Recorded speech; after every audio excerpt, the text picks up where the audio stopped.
Hello students, 10th English. We are going to learn 1.2, that is an encounter of a special kind. See here, an encounter of a special kind. I am going to write the name of the topic.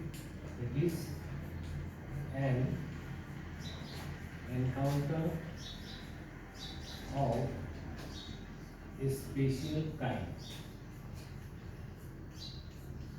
एक वेगळ्या प्रकारचा घटनेचा सामना हा लेखकाशी कसा झाला. एक वेगळी घटना, एक अनपेक्षित आणि वेगळी अशी घटना, घटनेचा सामना लेखकाशी झालेला आहे आणि त्या घटनेबद्दल लेखक आपल्याला या ठिकाणी सांगतोय. आता याच्या चिठ्ठ्यांवर किंवा ऑर्गन ऑफ ॲक्टिव्हिटीवरती आपण मागच्या व्हिडिओमध्ये चर्चा केली आहे. पान नंबर 8 वरती बघा. We are going to read this lesson and we will describe it, right? Okay, see on page number 8, 1.2, an encounter of a special kind. बघा वाचतोय मी. आता याचा लेखक जो आहे हा तपन मुखर्जी याने लिहिलेला हा पाठ आहे. तपन Mukherjee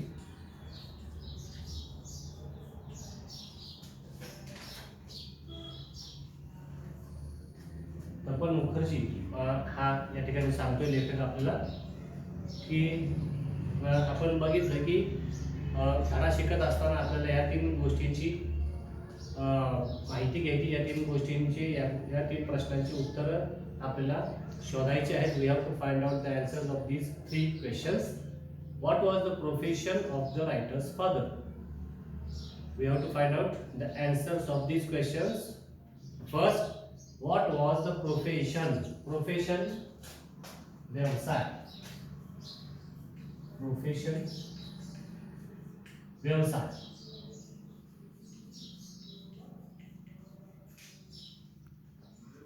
What is the profession of the writer's father? लेखकाच्या वडिलांचा व्यवसाय कोणता?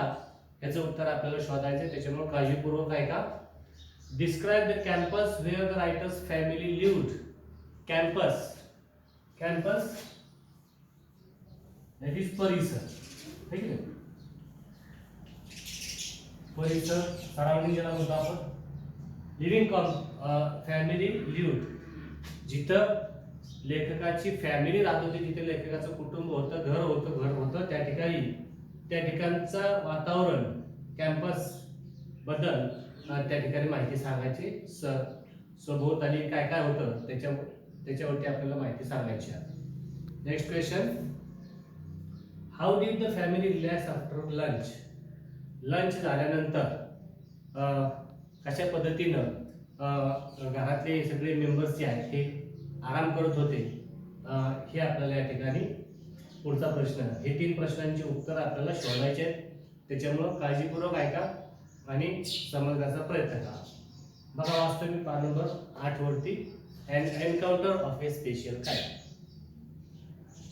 My father was a medical professional. बघा, लेखक सांगतोय की my father was, माझे वडील होते काय? A medical professional, म्हणजे औषधाच्या व्यवसायामध्ये ते होते. बघा, पहिल्या प्रश्नाचं उत्तर भेटतंय का आपल्याला ठिकाणी? What was the profession of the writer's father? लेखकाच्या वडिलांचा व्यवसाय काय होता? My father was a medical professional working for a private company in Raniganj in West Bengal. तर लेखक सांगतोय की माझे वडील हे औषध व्यवसायामध्ये होते, औषध निर्माण व्यवसायामध्ये होते. Working for a private company in Raniganj in West Bengal, पश्चिम बंगालमध्ये राणीगंज या ठिकाणी एका प्रायव्हेट कंपनीमध्ये ते मेडिकलच्या व्यवसाय किंवा औषधाच्या व्यवसाय संबंधी एका कंपनीमध्ये काम करत होते. The officers of the company were housed in individual bungalows inside a large campus.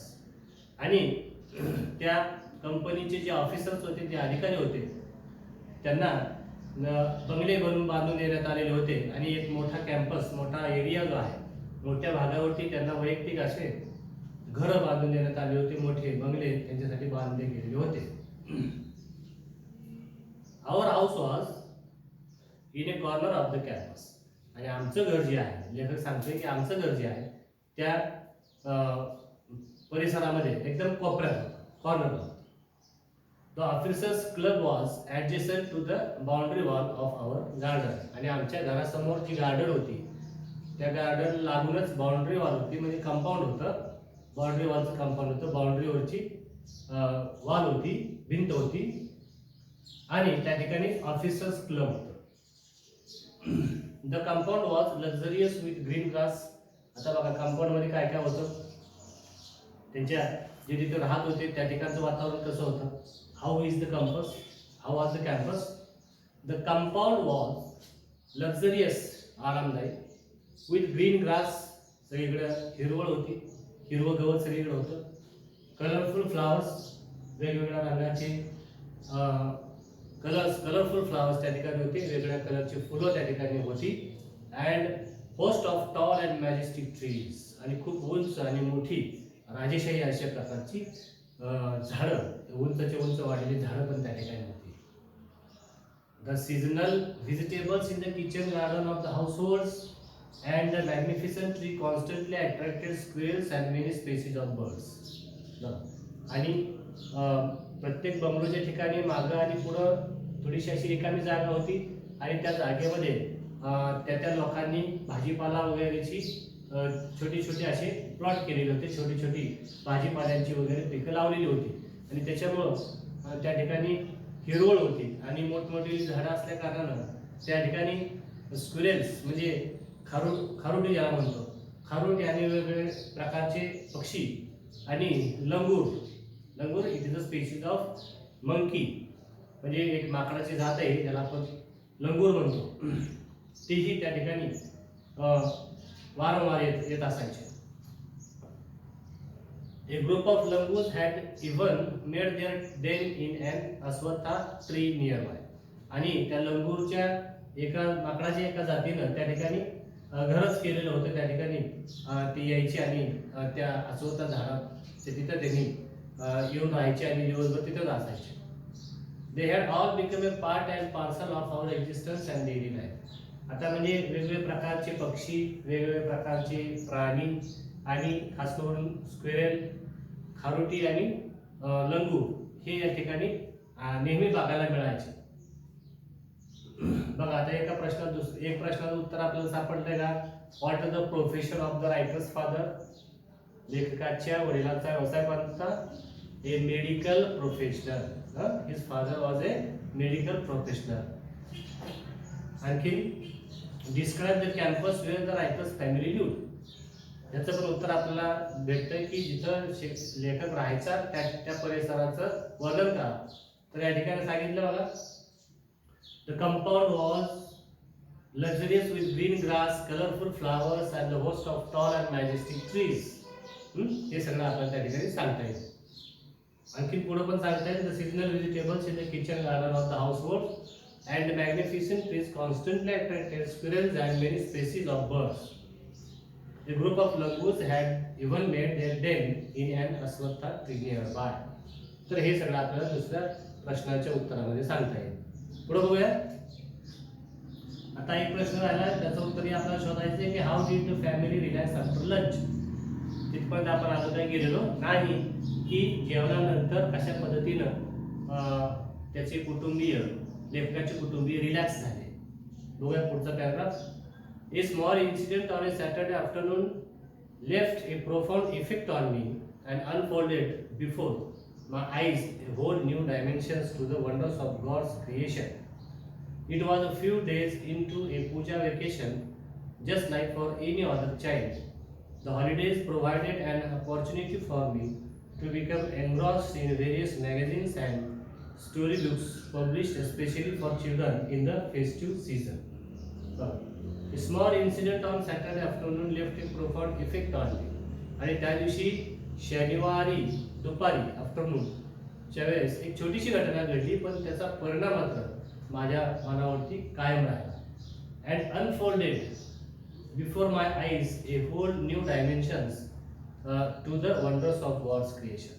आणि या घटनेमुळं एक wonders of God, it is the wonders of God, म्हणजे देवाची किंवा निसर्गाची जी करणी म्हणतो आपण याला, म्हणजे निसर्गाच्या बऱ्याचशा गोष्टी आपल्या विचारसरणीच्या बाहेर किंवा आपलं डोकं त्या ठिकाणी काम नाही करत, इतक्या घटना किंवा इतक्या रोजच्या घटना त्या ठिकाणी घडत असतात आणि हे इतक्या सिस्टमॅटिकरित्या घडत असतात की आपलं डोकं त्या ठिकाणी काम करू शकत नाही, आपण विचारही करू शकत नाही. It was a few days into the puja vacation, just like for any other child. The holidays provided an opportunity for me to become engrossed in various magazines and storybooks published especially for children in the festive season. आणि लेखक सांगते की बाकीच्या लहान मुलासारखंच मलाही गोष्टी वाचण्याची सवय होती किंवा आवड होती. आणि सुट्टीच्या दिवशी मात्र अशी लेखक काय करायचं की भरपूर पुस्तके घेऊन बसायचा. लेखनाची आवड असल्या कारणानं लेखक सगळी पुस्तके घेऊन बसायचा आणि सुट्टीच्या दिवसामध्ये चांगला टाइमपास आणि मनोरंजन म्हणून तो लेखक काय करायचा की स्टोरी बुक्स वाचायचा. आणि खास करून सुट्टीमध्ये मुलांसाठी ज्या स्टोरीज पब्लिश होतात किंवा प्रसिद्ध केल्या जातात, छापल्या जातात, त्याच्यामध्ये लेखकाचं मन खूप रमायचं. तर अशा प्रकारे त्या ठिकाणी सांगितलं की त्या लोकांचं वर्णन या ठिकाणी केलेलं. आता काही नवीन शब्द जे आहेत ते या ठिकाणी लिहून घ्या तुम्ही. अनफोल्डेड, एन्ग्रॉस्ड एक शब्द आहे.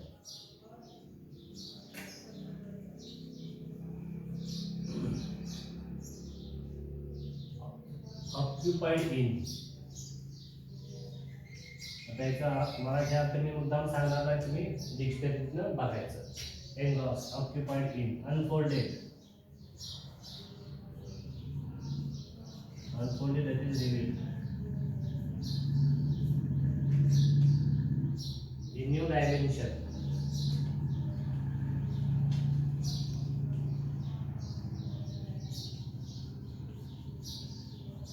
That is new factor.